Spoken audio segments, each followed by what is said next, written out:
अयोध्या के राजा दशरथ के पुत्र श्री राम अपनी पत्नी सीता जी तथा भाई लक्ष्मण जी के साथ अपने पिता द्वारा दिए गए वचन के पालन हेतु 14 वर्ष के वनवास के लिए अयोध्या से विदा लेते हैं। समय की तीव्र गति के साथ वनवास के 13 वर्ष पूरे हो चुके हैं। इसी दौरान लंका का राजा रावण छल से सीता माता का अपहरण कर लेता है। सीता जी की तलाश में व्याकुल श्री राम और लक्ष्मण जी की भेंट रावण द्वारा घायल किए गए गिद्धराज जटायु से होती है। वे उन्हें बताते हैं कि रावण ने सीता माता का अपहरण कर लिया है। सीता जी की खोज के दौरान श्री राम और लक्ष्मण जी की भेंट ब्राह्मण का रूप धारण किए हुए हनुमान जी से होती है। हे ऋषि मुनि, आप कौन हैं? आपको देखकर ऐसा प्रतीत हो रहा है मानो आप किसी की तलाश में हैं। हम अयोध्या के राजा दशरथ पुत्र राम और लक्ष्मण हैं। प्रभु श्री राम, मैं आपके दर्शन पाकर धन्य हो गया प्रभु। अपने सेवक पवन पुत्र हनुमान का प्रणाम स्वीकार करें। आयुष्मान भव। हनुमान, लंकापति रावण ने मेरी पत्नी सीता का अपहरण किया है। हम उन्हीं की तलाश में हैं। ये दुखद समाचार सुनकर हनुमान जी श्री राम और लक्ष्मण जी को अपने साथ लेकर ऋष्यमुख पर्वत पहुंचे, जहां उनकी भेंट सुग्रीव से हुई। प्रभु श्री राम, मेरा प्रणाम स्वीकार करें। हम सब सीता मैया तक पहुंचने में आपकी मदद अवश्य करेंगे। सुग्रीव ने वानर दल को आदेश दिया। हो रही रावण की सोने की लंका। हो न हो, रावण ने माता सीता को वहीं छिपा रखा होगा। मैं उड़कर विशाल समुद्र को पार करके वहां जाऊंगा। आप सब यहीं मेरी प्रतीक्षा करें।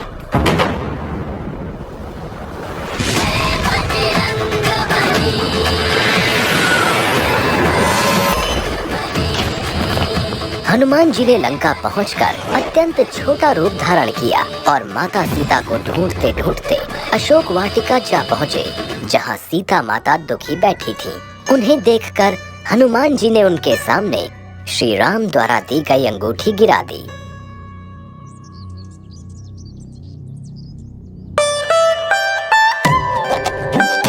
ये अंगूठी तो मेरे श्री राम की है। कहाँ है मेरे प्रभु? तत्पश्चात हनुमान जी अपने वास्तविक विशालकाय रूप में सीता माता के सामने प्रकट होते हैं। माता, मैं श्री राम का सेवक पवन पुत्र हनुमान हूँ। प्रभु ने ही इस अंगूठी के साथ मुझे यहाँ भेजा है। पुत्र हनुमान, उनका समाचार सुनाओ। वे ठीक तो हैं? हनुमान जी ने श्री राम का समाचार सुनाते हुए माता सीता को धैर्य रखने के लिए कहा। माता, आपकी आज्ञा हो तो इस वाटिका में लगे फल खाकर अपनी भूख मिटा लूं। माता सीता की स्वीकृति मिलते ही हनुमान जी ने खूब उछल कूद की और फल तोड़कर खाए। ये देखकर पहरेदारों ने उन्हें काबू में करना चाहा, लेकिन असफल रहे। अंततः रावण का पुत्र मेघनाद आया। तत्पश्चात हनुमान जी अपनी इच्छा अनुसार बंदी बन गए, क्योंकि वे भी लंकापति रावण से भेंट करना चाहते थे। तू कौन है वानर? तूने अशोक वाटिका में घुसने का साहस कैसे किया? मैं प्रभु श्री राम का दूत हनुमान हूँ। सीता माता की खोज में यहाँ आया हूँ। लंकापति, आप माता सीता को आदर सहित श्री राम को लौटा दें। इसी में आपकी भलाई है, अन्यथा आपका अंत निश्चित है। सीता को लौटा दें? कदापि नहीं। सैनिकों, इस दुष्ट वानर की पूंछ में आग लगा दो। ये उसी आग से भस्म हो जाएगा। आज्ञानुसार सैनिक हनुमान की पूंछ पर कपड़ा लपेटते हैं और हनुमान अपनी पूंछ की लंबाई बढ़ाते जाते हैं, जिससे सब सैनिक कपड़ा लपेटते लपेटते परेशान हो जाते हैं। पूंछ में आग लगते ही हनुमान पूंछ छोटी कर लंका में आग लगा देते हैं।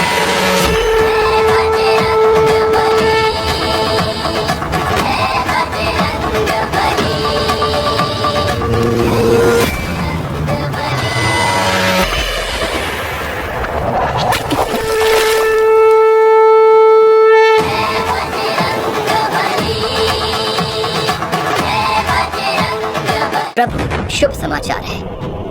माता सीता का पता चल गया है। रावण ने उन्हें लंका की अशोक वाटिका में रखा है, परंतु लंकापति रावण ने सीता माता को लौटाने का प्रस्ताव ठुकरा दिया। वो दुष्ट रावण बिना युद्ध के नहीं मानेगा। प्रभु, अब हमें भी युद्ध के बारे में सोचना होगा। अब नल नील की मदद से राम की सेना समुद्र पर सेतु का निर्माण करती है, जिसके एक एक पत्थर पर श्री राम लिखा जाता है। सेतु के द्वारा राम सेना समुद्र पार करती है। इसकी सूचना रावण को मिलती है। लंकापति रावण की जय हो। राम वानर सेना सहित समुद्र पार कर आगे बढ़ रहे हैं। क्या इतना विशाल समुद्र पार कर लिया? लेकिन वे लंकापति रावण की शक्तियों से अनजान है। पिताश्री, आने दीजिए उन्हें। वे मेरे प्रहारों का सामना नहीं कर पाएंगे। मैं ही पूरी सेना को ध्वस्त कर दूंगा।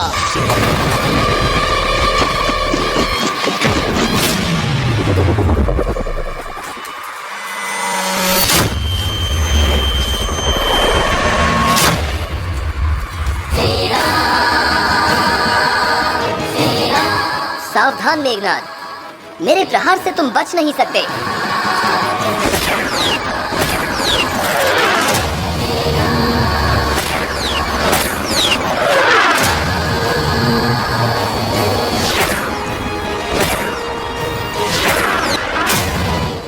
मेघनाद के शक्ति बाण से आहत होकर लक्ष्मण जी मूर्छित हो जाते हैं। ये मूर्छित हुए हैं, इनके उपचार हेतु पर्वत से संजीवनी बूटी लानी होगी, जो दिखने में अत्यंत चमकीली होती है। इनकी जीवन रक्षा उसी संजीवनी बूटी से संभव है। अन्यथा प्रभु, आप चिंता न करें, मैं पर्वत पर जाकर संजीवनी बूटी लाऊंगा। आप प्रतीक्षा करें। जय श्री राम। संजीवन लखन जियाए, श्री रघुवीर हरषि उर लाए। रघुपति कीन्ही बहुत बड़ाई, तुम मम प्रिय भरतहि सब भाई। तुम मम प्रिय भरतहि सब भाई। रण क्षेत्र में श्री राम के योद्धाओं ने हाहाकार मचा दिया, जिसे देखकर रावण और मेघनाद चिंतित हो जाते हैं। इस संकट की घड़ी में रावण ने कुंभकर्ण को जगाने का आदेश दिया।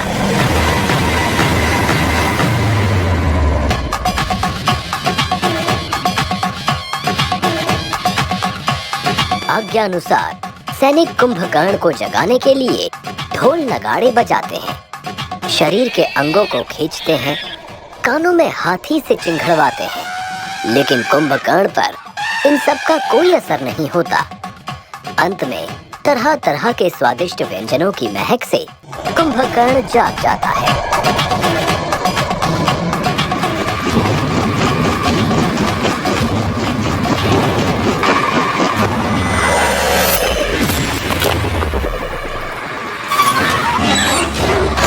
सुग्रीव कुंभकर्ण का सामना करने के लिए आगे बढ़े।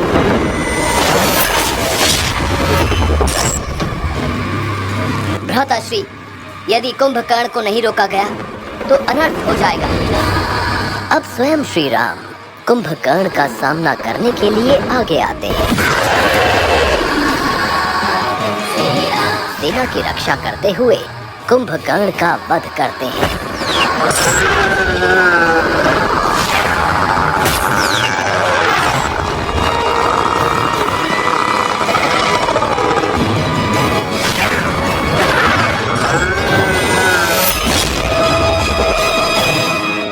महाराज, आपके भ्राता कुंभकर्ण का राम ने वध कर दिया।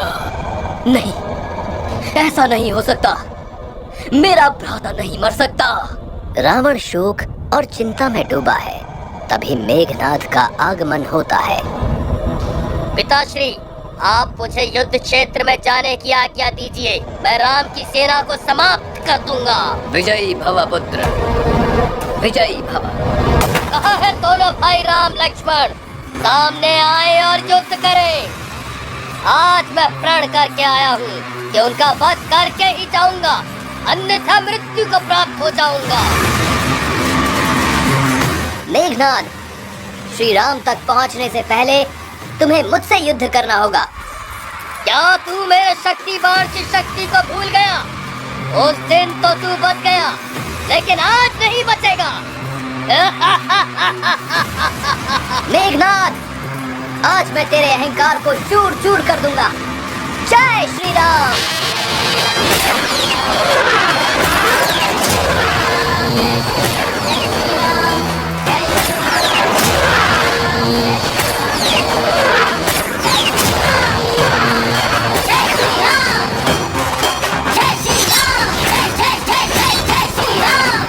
लंकापति, एक दुखद समाचार है।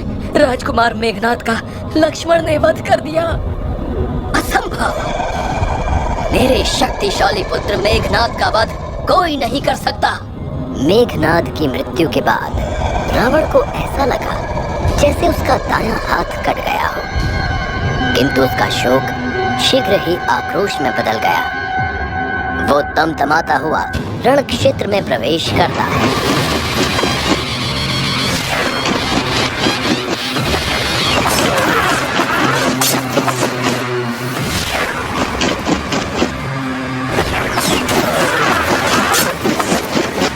श्री राम की जय हो। लंकापति रावण रण क्षेत्र में सेना को गाजर मूली की तरह काट रहे हैं।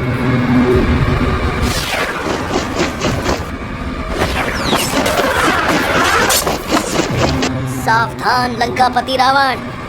राम, अभी तू बालक है, बालक। इस लंकापति रावण को पराजित करना तेरे बस में नहीं। लंकापति रावण, इतना अहंकार उचित नहीं।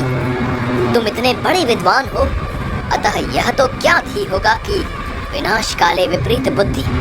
तभी तुमने सीता का अपहरण करने का दुस्साहस किया।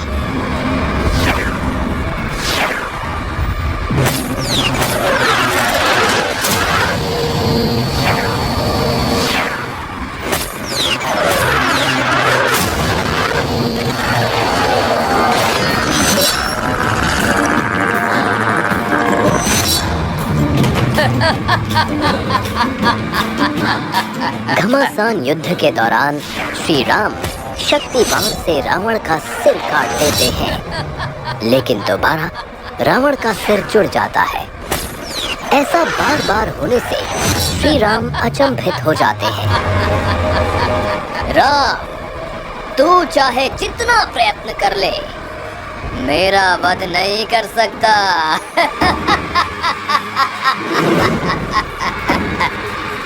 तभी विभीषण राम के निकट आते हैं। प्रभु, मेरे भ्राता रावण को वरदान प्राप्त है, अतः उनके प्राण नाभि में है। आप नाभि पर प्रहार करके ही रावण का वध कर सकते हैं। सावधान लंकापति रावण।